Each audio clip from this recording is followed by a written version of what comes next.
Hello everyone, how's it going? In this video, we're going to talk about Mullen Automotive, trading under the ticker symbol MULN. As the market has been very volatile and active over the past few months and days, the future outlook looks as uncertain as ever, but also very hopeful. So we will go through the latest fundamentals, the price actions, and my analysis, as well as the recommendation to hopefully help you make the best decision possible. Before we begin the video, I'd just like to state a brief disclaimer, which may clarify what this video is about and what it shouldn't be. What is presented in this video are going to be my opinion or my interpretation of how things are and should be. They're not by any means an investment advice and should be watched for entertainment purposes. They may be able to help you make a more educated decision, but shouldn't be used as the only source of your inspiration. So, most of my analysis is also done in the immediate or the past few days before the uploading of the video. And the price action may also no longer reflect the current price action as you watch this video and you look at the chart. But it can still be useful as a tool to analyze the momentum, like the overall tendencies. Also, the analysis will try to cover the stock as comprehensively possible, and it's going to talk about more factors than just the latest news or the price actions. For example, we're going to talk about the company's financials, the stock market trends, the long-term perspectives, and the shareholder behaviors are also going to affect the timing, quantity, and the actual decision. Since most of my viewers are watching the videos for the first time, it's always important for them to consider all the factors. So without that being said, let's begin with today's video. Mullen is an EV manufacturer, distributor, and marketer. It acts as a holding for several brands and companies that they have bought along the way. The latest example includes Elms and the EV trucks. The company began operating around 2014 as a successor to Coda Automotive. Another company that Mullen has created before was called Mullen Motorcars, and it developed Mullen GT, one of the earliest EV supercars in the market back in 2007. Overall, it's fairly convincing to say that Mullen is an EV veteran, and they have been around the block for a long period of time, and they definitely want to stay as well. The question is, do they have the best ideas or the best timing, as well as enough money to continue in this game? I mean, sure, the fact that they have been around the block since more than a decade is definitely helping in terms of credibility and in terms of, I would say, like, what is their intention? But does it really mean that what they're doing is necessarily what the consumers want? For example, a supercar back in 2007, right? So all these are debatable, and I would say that at the current time, Mullen is in a state where it doesn't really necessarily have the means to continue their long-term goals of rolling out models and scaling up the productions. They may be able to roll out the models, but do they have necessarily the means to start building factories or to buy existing factories? That really remains to be seen. But in fact, the company's fundamentals can paint a certain picture, can color the conversations. It doesn't mean that this is the end-all be-all, and in case of Mullen, it's even far from the only game in town.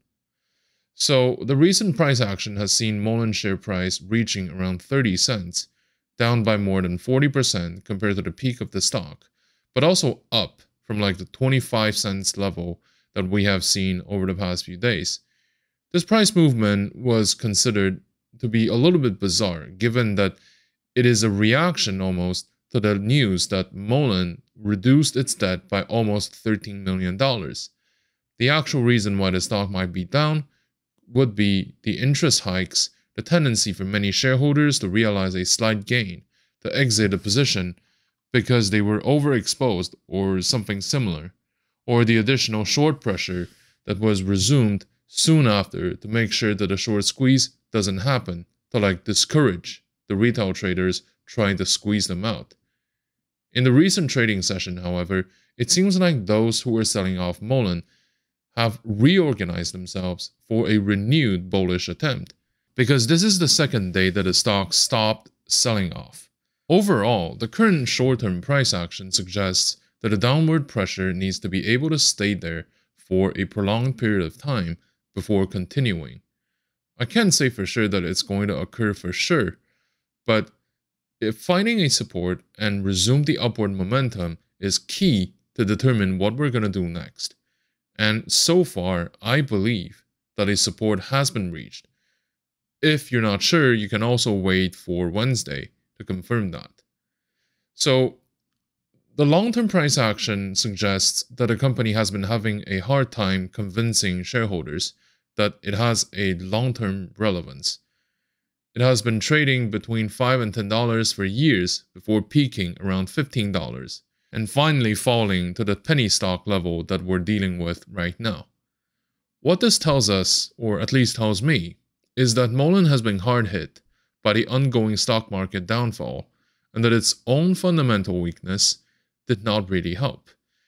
This assessment hasn't changed over time, or at least over the past few months, and also kind of explains why Mullen, of all stocks, is a security that I would recommend to trade instead of investing in, regardless of the recent distribution contracts or the short squeeze.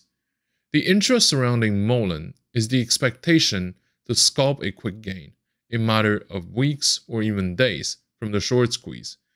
It's not necessarily to yield dividends from the car sales in a matter of years, or maybe decades. So, currently the online discourse from either social media or blog posts or even media outlets seem to be skeptical about Mullen's capacity to turn itself profitable. And it's also kind of uncomfortable with their lack of transparency on key matters, such as who are their commercial partners, who are their distributors, so on and so forth. For example, we're still unsure who made the iGo. And to be honest, even if we have a good idea who made it, it may not serve into their best interest to disclose this information. Of course, there is still a pocket of optimists who believe that whatever happens to Mullen is always a good news, because if it goes up, then they're going to have gains. If it goes down, it's going to give them an opportunity to dollar average down their cost. So overall, Mullen is it lives by its price action movements, as well as the sporadic speculations triggered by the company's, again, price volatilities, or the standard PR releases by the company. There's not a huge amount of articles commenting what the company plans to do for the future, because as far as we're concerned and the company is concerned, we don't know a whole lot. And sometimes I feel like maybe the company is trying to live day by day for the time being, and hopefully there's another wave of demand that's going to get the company out of the penny stock level so that they can start thinking about the next stage. Because we have to remember that as long as they are trading below $1, it's possible that they will be delisted on a NASDAQ. Of course, they can always do reverse stock splits, but this is not a guaranteed thing. And it's also not a guarantee that it's going to succeed, as we have seen with AVCT. So the current macroeconomic trends remain, kind of difficult.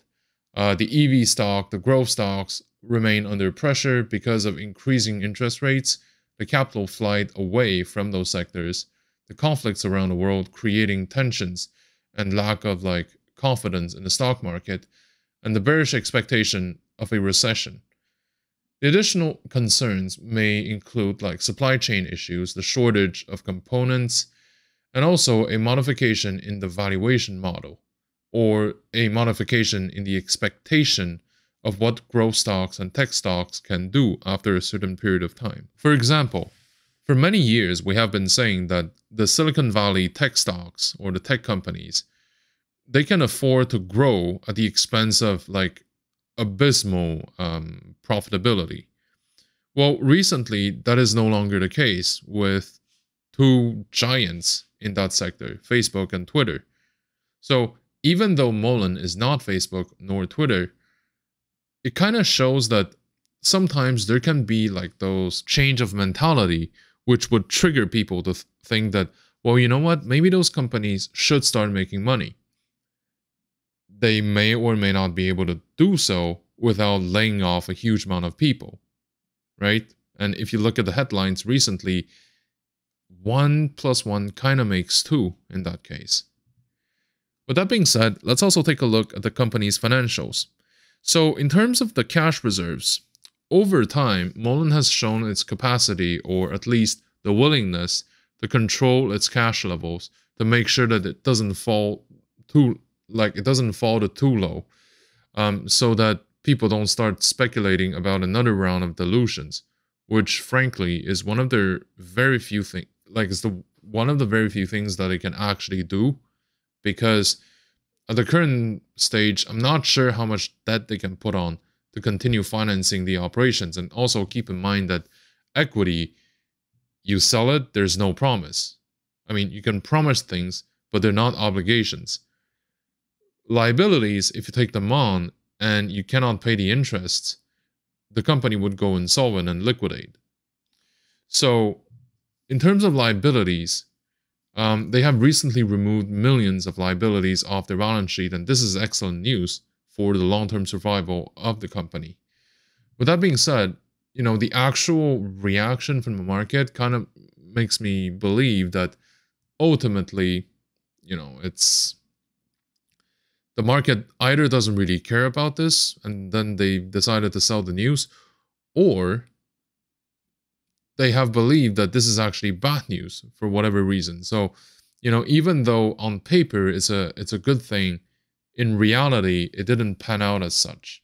We still have to wait and see what the future has for Mullen in this regard. But overall, I still believe that removing liabilities is always a good thing. It removes or reduces considerably the company's solvency risk. The profitability. Mullen currently yields no revenue whatsoever since the beginning of 2021. So this is a problem, and hopefully it's going to get resolved with the distribution contract. The research and development has been increased significantly, and the general expenses are either stable or down.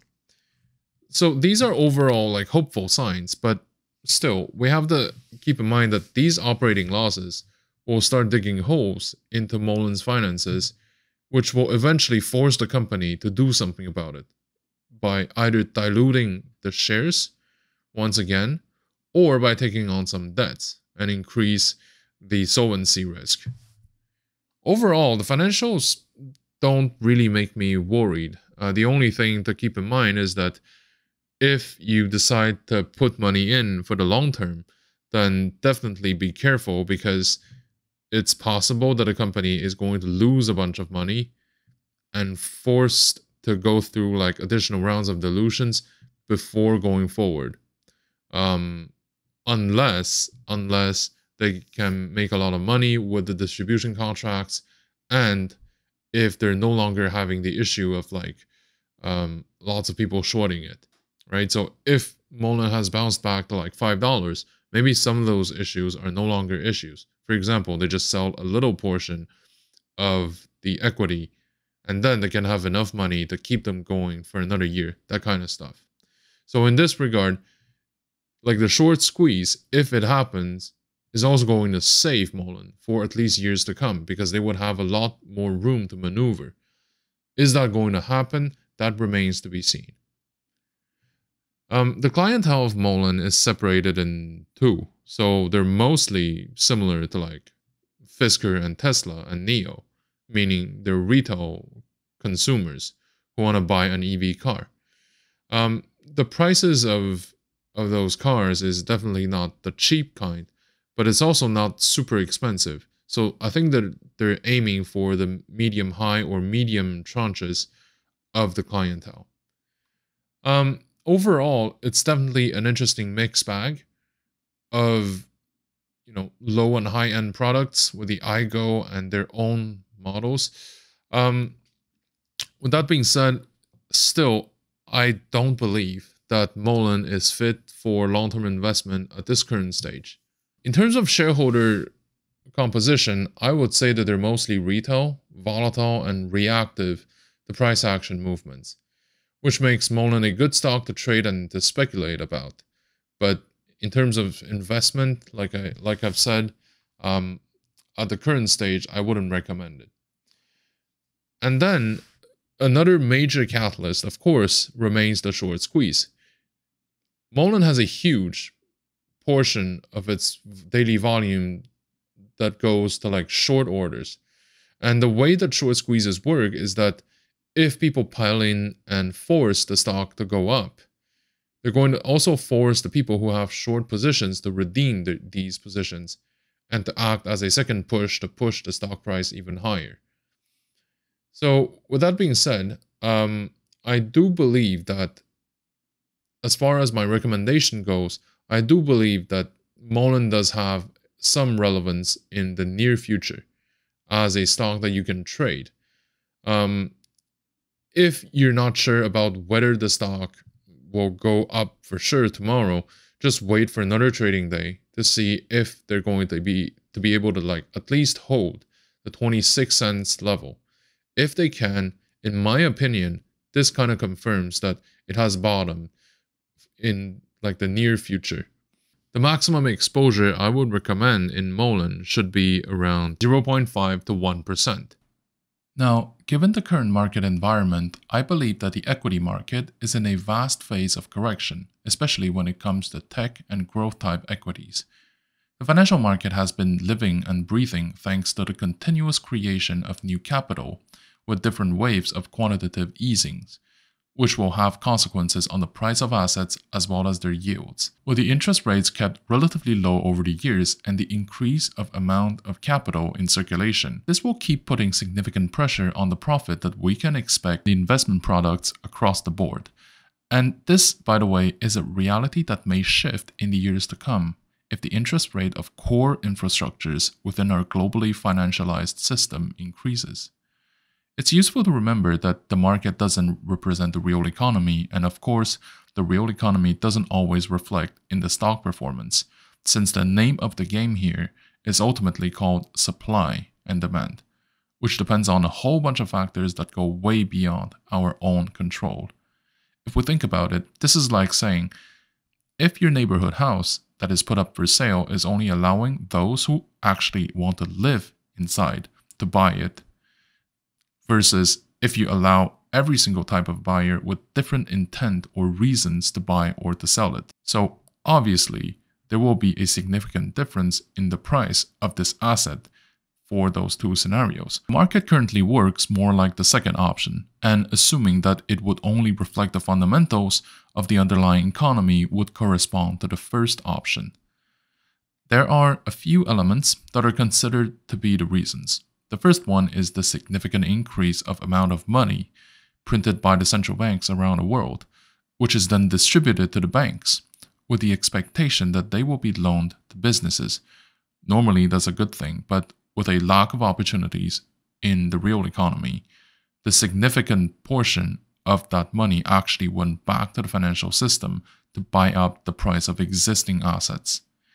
Now that the QEs have been wrapping up, or ended around the world, I think that this drive behind asset price may no longer be as relevant as it is right now for the future. It is now compensated by the arrival of capital from one region to another, and from one sector to another even within the same jurisdiction. With the increase of tensions around the world, capital is always looking for a safe haven to park their money into, not just for a place to grow the nominal value, but with a currency that tends to keep its purchasing power as well.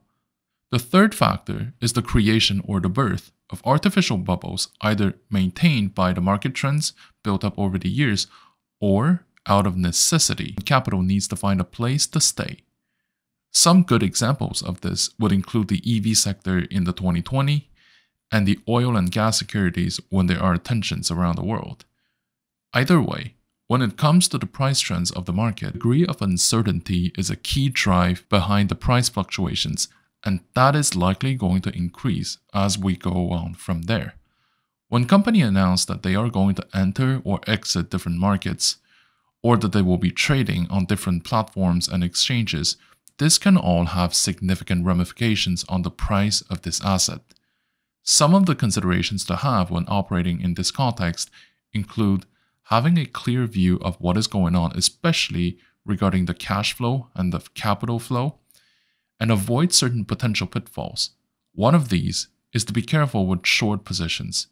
Inherently, short positions are riskier than long positions as the downside of long positions is limited, whereas the short positions can lose you as much money as the stock price may reach, which is infinite.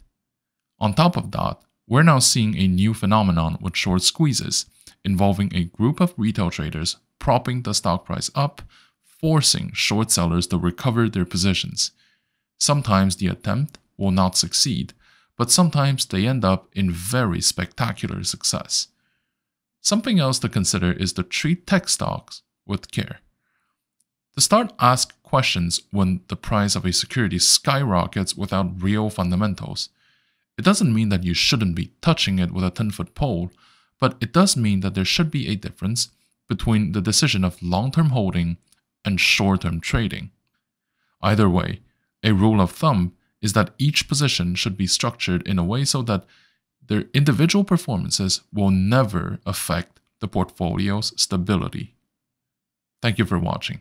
If you like my content, please like, comment, and subscribe to my channel.